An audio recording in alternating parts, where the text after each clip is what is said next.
इतिहास में कई ऐसे वीर महापुरुष हुए हैं जिन्होंने वचन निभाने के लिए अपने प्राणों का बलिदान तक दे दिया। ऐसे ही वीरों में एक नाम शामिल है तेजाजी महाराज का, जिन्होंने गायों की रक्षा के लिए एक सांप को दिया वचन भी निभाया।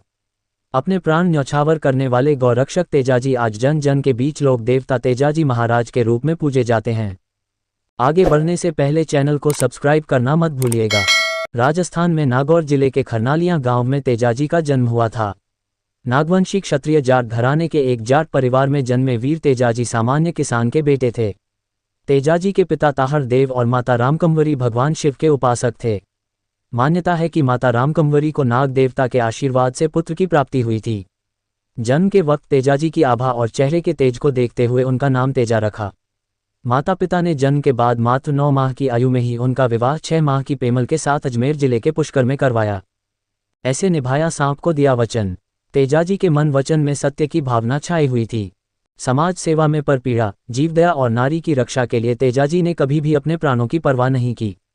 लाछा गुर्जरी की गायों को बचाने के लिए डाकुओं से लोहा लिया। गायों की रक्षा के लिए जाते वक्त आग में जल रहे सर्प को बचाया तो जोड़े से बिछुड़ जाने के कारण सांप क्रोधित हो गया और तेजाजी को डसने लगा। तेजाजी ने उसे रोककर बताया कि वे गायों को बचाने जा रहे हैं। सांप को वचन दिया कि वापस लौटूंगा तब डस लेना। गौरक्षा युद्ध में तेजाजी घायल हो गए। वचन निभाने के लिए सांप के पास पहुंचे तो पूरे शरीर पर जख्म देखकर सांप ने डसने से मना कर दिया। तेजाजी ने वचन पूरा करने के लिए अपनी जीभ निकालकर कहा कि यहाँ घाव नहीं है। इस पर सांप ने जीभ पर डसा। वचन निभाते हुए गौरक्षा के लिए दिए इस मार्मिक बलिदान के बाद तेजाजी को लोकदेवता मानकर पूजा जाने लगा। तेजाजी को मानते हैं शिव का 11वां अवतार। वीर तेजाजी को भगवान शिव का 11वां अवतार माना जाता है। राजस्थान, मध्य प्रदेश, गुजरात, उत्तर प्रदेश, हरियाणा और अन्य राज्यों में इन्हें लोक देवता के रूप में पूजा जाता है। वे जिस घोड़ी पर सवार रहते थे उसका नाम लीलन था। उनके साथ में अस्त्र, भाला, तलवार और धनुष बाण रहते थे। इनके चबूतरे को तेजाजी का थान और भवन को तेजाजी का मंदिर कहते हैं। इनके लोक गीतों को तेजा गायन कहा जाता है।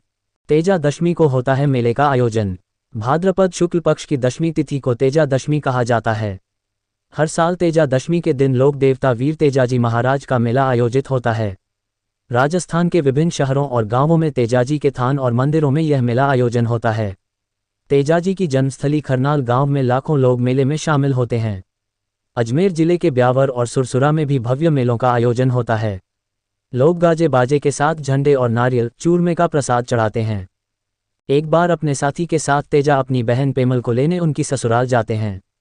बहन पेमल की ससुराल जाने पर वीर तेजा को पता चलता है कि मेना नामक डाकू अपने साथियों के साथ पेमल की ससुराल की सारी गायों को लूट ले गया। वीर तेजा अपने साथी के साथ जंगल में मेना डाकू से गायों को छुड़ाने के लिए जाते हैं। रास्ते में एक बांबी के पास भाषक नामक नाग सर्प घोड़े के सामने आ जाता है एवं तेजा को डसना चाहता है। वीर तेजा उसे रास्ते से हटने के लिए कहते हैं, परंतु भाषक नाग रास्ता नहीं छोड़ता।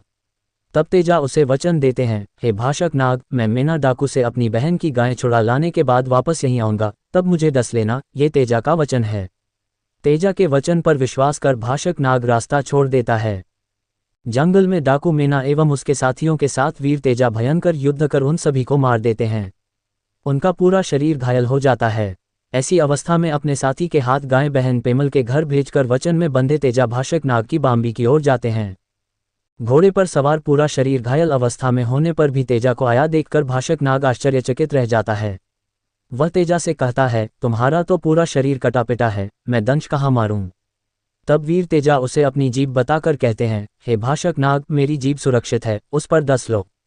वीर तेजा की वचनबद्धता देखकर भाषक नाग उन्हें आशीर्वाद देते हुए कहता है, आज के दिन भाद्रपद शुक्ल दशमी से पृथ्वी पर कोई भी प्राणी जो सर्पदंश से पीड़ित होगा उसे तुम्हारे नाम की तांती बांधने पर जहर का कोई असर नहीं होगा। उसके बाद भाषक नाग घोड़े के पैरों पर से ऊपर चढ़कर तेजा की जीभ पर दंश मारता है। उस दिन से तेजादशमी पर्व मनाने की परंपरा जारी है। वीडियो पसंद आया है तो वीडियो को लाइक करें। यूट्यूब चैनल एबीपी विजन्स को सब्सक्राइब करके बेल आइकन को दबाना बिल्कुल भी मत भूले। धन्यवाद।